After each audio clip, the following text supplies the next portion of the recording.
네, 사랑이 이렇게 무섭게도 변할 수 있나 봅니다. 헤어진 여자친구가 다른 남자와 같이 있는 것을 본 한 남성, 돌연 이성을 잃고 자신의 차량으로 전 여자친구가 타고 있는 차를 4차례나 들이받았습니다. 하지만 이 남성은 여기서 멈추지 않았습니다. 화면 함께 보시죠. 차 앞에서 어쩔 줄 몰라 하며 서 있는 여성, 순간 뒤에 있는 차량이 여성을 그대로 들이받습니다. 검정색 차량이 바로 가해 남성의 차량인데요.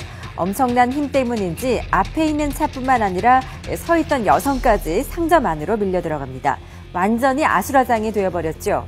아직도 분이 덜 풀렸는지 뒤에서도 계속 충격을 가하는데요. 겁에 질린 이 여성에게 가해 남성은 심지어 차에서 내려 주먹질을 하는 등 추가적인 폭행까지 가했습니다. 순간적으로 화가 나서 엑셀을 밟았다고 하더라도 이런 상황이라면 놀란 마음에 멈추게 될 것 같은데요. 이 남성은 같은 행동을 여러 번 반복하고 또 폭행까지 했기 때문에 살인미수죄가 적용될 가능성이 높습니다. 지금 보시는 바와 같이 자동차라는 매우 위험한 물건을 가지고 저렇게 끝까지 쭉 밀었고 또 여러 가지 행위를 했고 또 내려서까지 또 가해했다는 거 볼 때 적어도 차량을 가지고 이제 민 행동, 그 당시에는 살인의 고의, 뭐 적어도 살인의 미필적 고의겠죠. 죽어도 상관없다라는 그 정도는 가지고 있지 않았을까라고 봐서 다른 어떤 범죄보다도 살인의 고의가 인정돼서 살인 미수죄로 처벌받을 가능성이 적지 않다라고 보여집니다.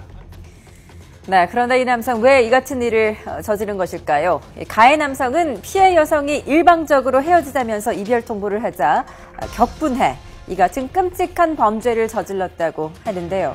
이 화는 모두가 느끼는 감정 가운데 하나지만 이렇게 폭력으로 번지는 것 문제겠죠. 지금까지 내가 모든 것을 지배해왔고 통제해왔는데 감히 나한테 이별 선언을 하느냐.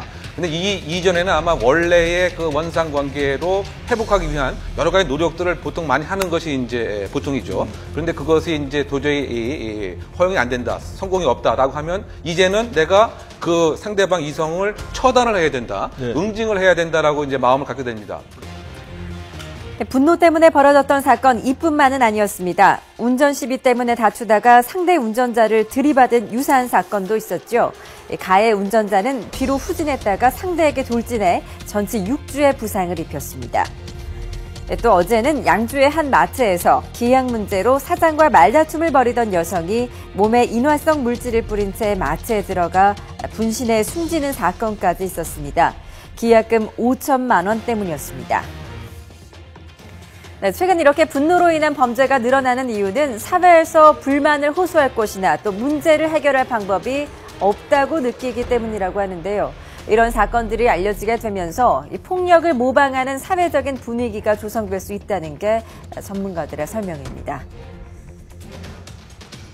폭력적인 그 상황이 벌어지는 것들이 보도가 많이 되다 보니까 그것을 보고 이제 자신의 처지를 비관하던 사람들이 일종의 모방 범죄를 저지르는 경우들도 꽤 많이 늘어난 것으로 보이는데요.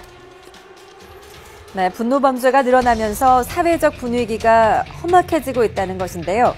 전문가들은 분노가 문제가 되기 전에 도움을 받을 수 있도록 방법을 마련하는 게 중요하다고 강조합니다. 분노 조절에 어려움이 있는 사람들에게 적절히 도움을 제공할 수 있는 시스템을 구축하는 것은 매우 중요한데요. 그렇게 보자면 상담이나 또는 이제 정신과적인 진료가 어떤 반감 없이 잘 집행이 될 수 있어야 될 것으로 보이고요.